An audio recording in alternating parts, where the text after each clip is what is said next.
આ દુનિયા પણ કેટલી ગજબની થઈ ગઈ છે. ઈમાનદારને મૂર્ખ, બેઈમાનને બુદ્ધિશાળી અને ખરાબ વર્તન કરનારને સુંદર કહે છે. ભોળા લોકો મૂર્ખ નથી હોતા. તે જાણે છે કે લોકો તેની સાથે કેવી રમત રમી રહ્યા છે, છતાં પણ તે નજરમાં લેતા નથી, કારણ કે તેની પાસે એક સરસ દિલ હોય છે. પૈસાથી ધનવાન છે તો ખાસ વાત નથી, પરંતુ દિલથી ધનવાન કોઈક જ હોય છે. જો તમે ઈમાનદાર માણસ છો અને લોકો તમને ખરાબ કહે છે તો ચાલશે, કારણ કે તે આના કરતાં ઘણું સારું છે કે તમે ખરાબ છો અને લોકો તમને સારા કહે છે. ઘણું સાંભળીને બોલવું, કારણ કે અજાણતા ક્યારેક તમારા શબ્દ સામેવાળા ઉપર વર્ષો સુધી બોજ છોડી જાય છે. કોઈની સાથે આખી જિંદગી સારું કરી લો, પણ કોઈ કારણસર મજબૂરીમાં સારું ન કરી શકો તો બધું સારું ખાડામાં પડી જાય છે. કોઈને ખોટા સમજતા પહેલા એકવાર તેની હાલતને જાણવાની કોશિશ કરો. બીજા માટે પણ તે જ ઈચ્છા રાખો જે પોતાના માટે રાખો છો. વિવેક બુદ્ધિમાં રહેશો તો ઇજ્જત મફતમાં મળશે.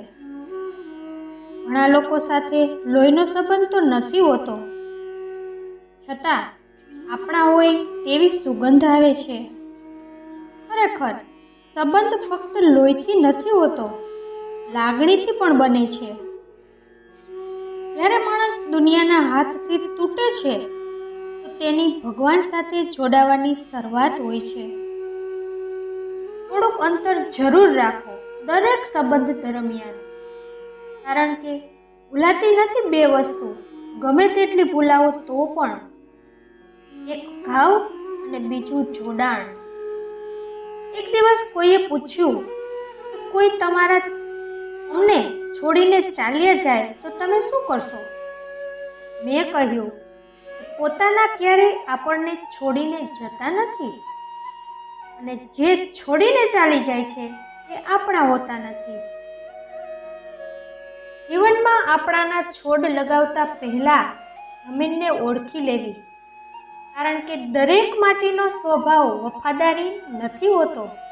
અભિમાન ન હોવું જોઈએ કે મને કોઈની જરૂરત નહીં પડે, અને એ પણ વહેમ ન હોવો જોઈએ કે મારી જરૂરત બધાને પડશે.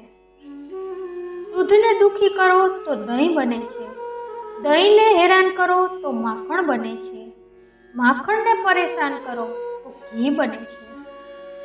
દૂધથી મોંઘું દહીં, દહીંથી મોંઘું માખણ, માખણથી મોંઘું ઘી હોય છે, પરંતુ એ ચારેયનો રંગ એક જ હોય છે, સફેદ.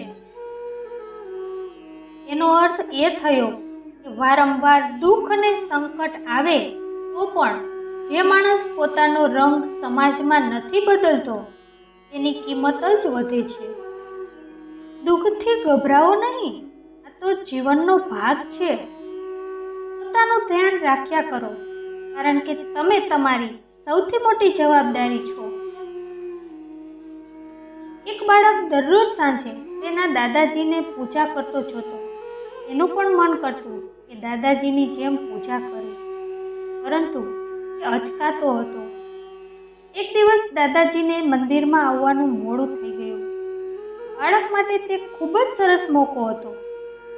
એણે અગરબત્તી સળગાવી, હાથ જોડ્યા અને પૂજા શરૂ કરી. ભગવાનજી, મારા દાદાજીને સ્વસ્થ રાખજો. દાદીના ઘૂંટણની પીડા જલ્દીથી સારી કરી દેજો, કારણ કે તેને કંઈક થઈ ગયું તો મારા માટે ચોકલેટ કોણ લાવશે અને વાર્તા કોણ સંભળાવશે? હે પ્રભુ, મારા મમ્મી પપ્પાને પણ સારા રાખજો, મારા મિત્રોને પણ સારા રાખજો, નહીતર મારી સાથે રમશે કોણ? અને મારા મમ્મીને પણ સારો રાખજો, નહીતર મારા ઘરની ચોરથી દેખભાળ કોણ કરશે? અને હા ભગવાનજી, સૌથી પહેલા તમે પોતાને સારા રાખજો, કારણ કે જો તમને કંઈક થઈ ગયું તો અમારા બધાનું શું થશે? પછી બધાનું ધ્યાન કોણ રાખશે? સાચું જ છે. જો તમારે તમારી જવાબદારી સારી રીતે નિભાવવાની છે, તો તમારું સ્વસ્થ હોવું, ખુશ હોવું ખૂબ જ જરૂરી છે. એટલા માટે કહું છું, હંમેશા બધાનું ધ્યાન રાખજો અને પોતાનું પણ ધ્યાન રાખજો. હંમેશા ખુશ રહેજો, ક્યારેક પોતાના માટે તો ક્યારેક પોતાના પરિવાર માટે.